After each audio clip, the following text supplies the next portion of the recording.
Do you guys miss those days when the internet used to be this weird place where we watch cat videos, pranks, social experiments, memes, tutorials, adult stuff, all that good stuff? It was the place we went when we were procrastinating or trying to avoid our miserable responsibilities. Yeah, me too. I mean, you can technically still do that, and most of us probably do, but it doesn't change the fact that the internet's not what it used to be. I mean, remember when PewDiePie was the so-called YouTube goat, just doing stupid dances or making ridiculous faces, and we all thought that was funny for some reason. Maybe it was, or maybe you were just young and dumb, but that's not the point. The reason I'm making this video is, well, who knows, it seemed like a good idea at the time. Alright, so if you've been living under a rock or you're just a dumb fuck, let me break it down for you. Late stage capitalism is when a tiny handful of massive corporations basically controls everything. The money, the power, everything, while the rest of us are just left scavenging for scraps like a bunch of hungry raccoons. It's when companies decide they want to rake in stupid amount of cash by exploiting literally everything existent. People, the environment, probably your grandma if they could figure out how to monetize her. On the internet, oh, it's just a chef kiss. Google and Facebook are basically acting like they're running the entire internet. Oh wait, they are. They are collecting every single thing you do, say, or even think online, and then selling that info to advertisers like it's the deal of the century. Meanwhile, YouTube's algorithm doesn't care if your video is a masterpiece. It just wants to make sure you're hooked on the most mindless clickbait nonsense so they can keep serving you ads, while creators are lucky if they can make enough money to buy a coffee after YouTube takes their generous cut. And Amazon, on the other hand, are paying their workers so little that if you told them they could work for free, they'd probably just say, thanks, but I'm good. Because nothing says innovation like paying people so little that Jeff Bezos can spend the weekend in space while the rest of us can barely afford our rent. Yeah, that's capitalism for you, where the rich get even richer and the rest of us fight for whatever crumbs they leave behind. Okay, we get it. What's the point of the video? Well, as you can probably tell from the caption, it's just me ranting about online capitalism because, why the hell not? That's pretty much it. No deep, life-changing revelation here, so yeah, let's just get this over with.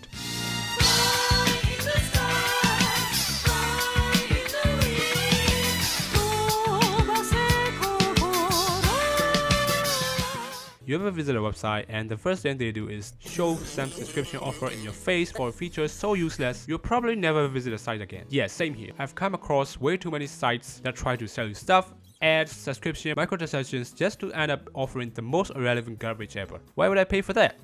Medium. And don't get me started on the so-called free services. They are all hiding the fact that they are selling your personal data to advertisers. Google, yeah, they're not innocent either. Sure, they give us Gmail, YouTube, and a bunch of other stuff for free, but they're tracking almost everything you do across their platforms just to sell your ad space. Same story with Spotify, LinkedIn, Snapchat, and Yahoo. The thought of some faceless corporation profiting off my private stuff makes me want to scrub my brain with bleach, or at the very least, invest in a VPN. I don't know if it has always been like this or if my understanding of social media is just tragically outdated, but back in the day, like 2 or 3 years ago, social media was more like a digital playground. You'd connect with people, form relationships, or suffer depending on who you were talking to, maybe share a meme or two, and just hang out. But now it's just influencers pushing products left and right. And for some reason, people buy it. They believe these influencers when they say their product is the next big thing. Like Prime by KSI and Logan Paul, which probably tastes like disappointment in a bottle. I mean, just look at Logan Paul literally sipping air from his Prime bottle like it's the dawn of a new hydration era. Then there is Feastables from Mr. Beast. People act like it's some world-changing candy bar. I mean, honestly, you could try it, but why bother when Hershey's or Milky Way are cheaper and taste way better?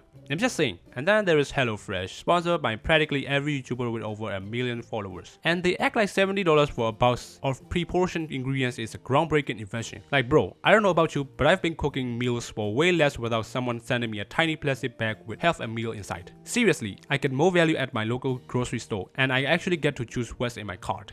Oh, and the let's not VPN ad. These influencers are out here telling us that for just a few bucks a month, they can protect our privacy by letting us give them all our personal data. Sounds promising, right? Using a service that promises you to protect your privacy by getting your personal info but encrypted. Yeah, so reassuring. And speaking of failed influencer products, let's not forget about Launchly.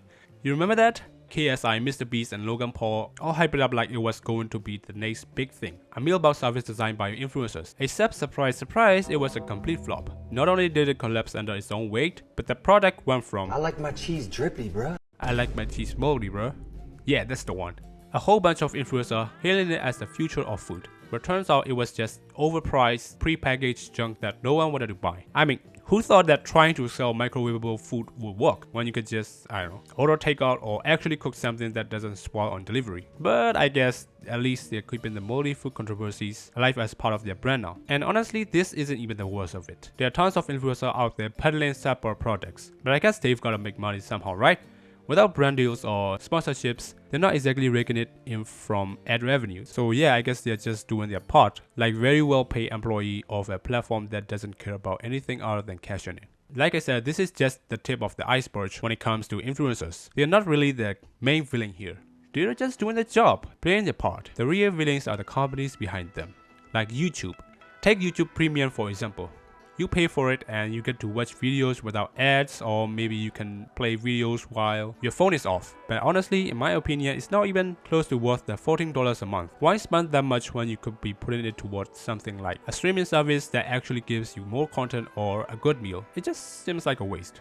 Same goes for Reddit with its API access feature. Reddit's been changing the game for its third-party apps, and the pricing for API access is ridiculous. They want to charge developers to use their APIs, which is fine in theory, but the price hikes makes no sense. They're basically charging just to interact with their own platform, and it's making the experience worse for everyone, not just the developers, but the users too. Reddit is supposed to be community, but now it feels more like a cash grab. And then there is Twitter, with the infamous blue check. I mean, come on, the blue check barely does anything anymore except show that someone paid $8 a month to look important. It doesn't verify your identity, it doesn't guarantee quality, just a shiny thing. But hey, at least you get some exclusive features like priority replies. Wow, so exciting. Are you aware of enshittification? Let me explain it to you in case you don't know, or if you do, you can skip it. So, enshittification or crabification is basically when a platform starts off great, then slowly rots from the inside out as greed takes over. Here's how it works. First, a company gives you everything for free. Great features, no ad, actual quality content because they want you to need them. Like YouTube back in the day where you could watch videos without being assaulted by 5 unskippable ads just to see a cat fall off a table. Or Amazon, where you could actually find the best priced product instead of an endless feeds of Chinese dropship garbage disguised as Amazon choice. Then comes phase 2, the slow betrayal. They start prioritizing business instead of users because the real money is in selling your attention, not making you happy. That's when things like Reddit API pay will happen, or when Instagram decides to ditch chronological feeds and start shoving suggested posts and reels down your throat, turning your timeline into an AI generated library or whatever the algorithm thinks will keep you doom scrolling.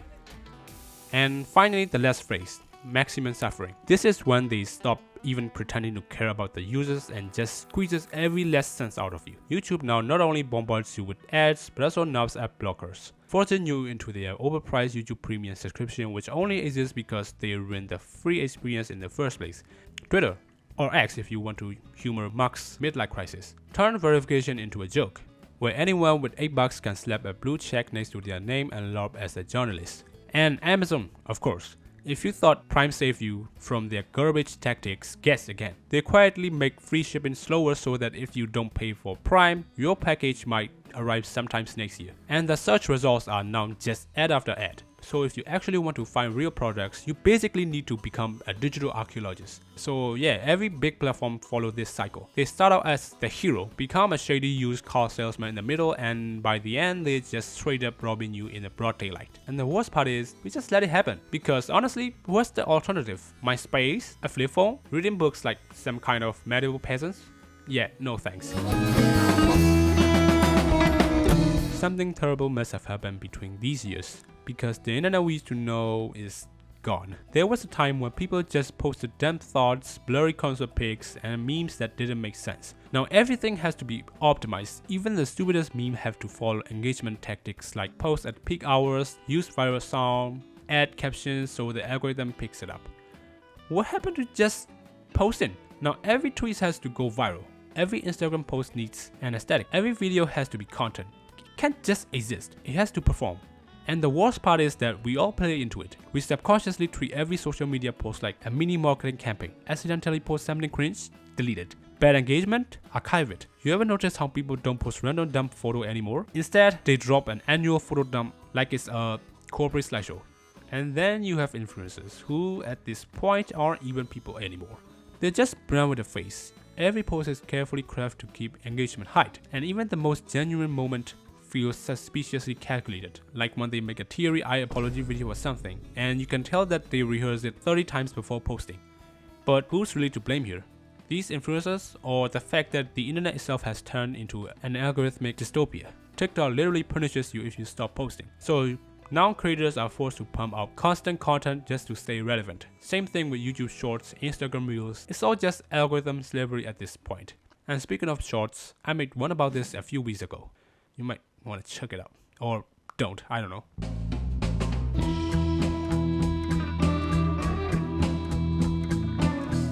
I don't even know what to say anymore. The internet is in a state where you are not allowed to own anything. There was a time when you could just buy something and it was yours. But companies decided that was a terrible business model, because why let you pay once when they can make you pay forever? Now everything is locked behind a monthly fee. Adobe, nah, you can own Photoshop. Pay $20 a month. Microsoft Office, subscription. Movies, subscription. Car feature, yep, you don't own those either. BMW literally tried to charge people for heated seats. Even tractors are locked behind DRM because God forbid a farmer fixes their own equipment. It's actually insane how we are paying more for less. Remember when streaming was supposed to be a cheaper alternative to cable? Well, now you need Netflix, Hulu, Disney Plus, Apple TV, Peacock, each at $15 a month, and somehow they say have ads. And when everything costs too much, people do what they have always done. They pirate. Societies try to shame piracy, but come on, 90% of us have done it. And if we're being real, it feels kinda justified when companies keep pulling this nonsense. Now you might be thinking, are you encouraging piracy? Maybe I am, but let's be real. Between the current economy, rising prices, and corporations milking us dry, it feels less like theft and more like self-defense. A lot of people are not aware of this problem these days and are willing to waste their money, so I'm like, bro, can we talk about like political and economic state of the world right now? But if you still want to support creators, indie developers, and small businesses, do it. There's even a quote from an indie dev: culture shouldn't be only for those who can afford it. That hits kinda hard.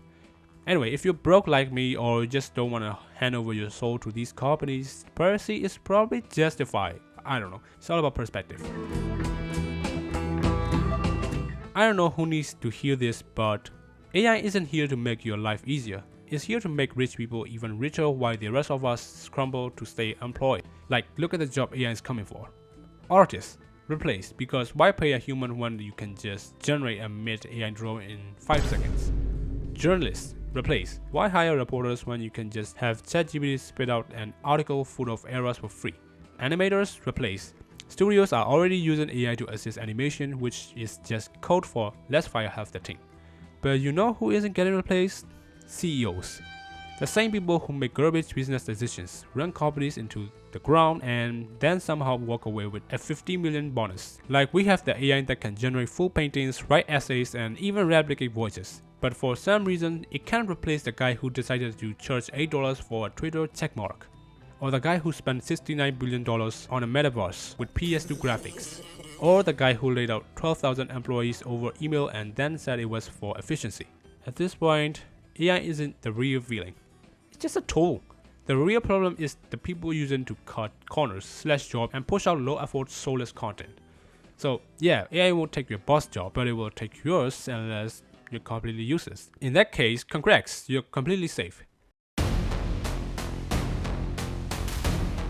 The internet is a mess. Everything's either a scam, an ad, or an AI-generated abomination. The algorithm keeps feeding you recycled TikTok from 3 months ago, engagement-bait tweets, and some guy trying to sell you a course on how to escape 9 to 5 from his penthouse in Dubai. So what's the alternative? How do you escape this hellscape? Just pack your bags, move into wilderness, and hope for the best. Go full Theoru, I don't know his name. Except instead of writing Walden, you will be writing a grocery list of all the survival skills you don't have. Can't hunt, can't fish, can't start a fire without watching a YouTube tutorial. Which, by the way, you won't have because you're off the grid now.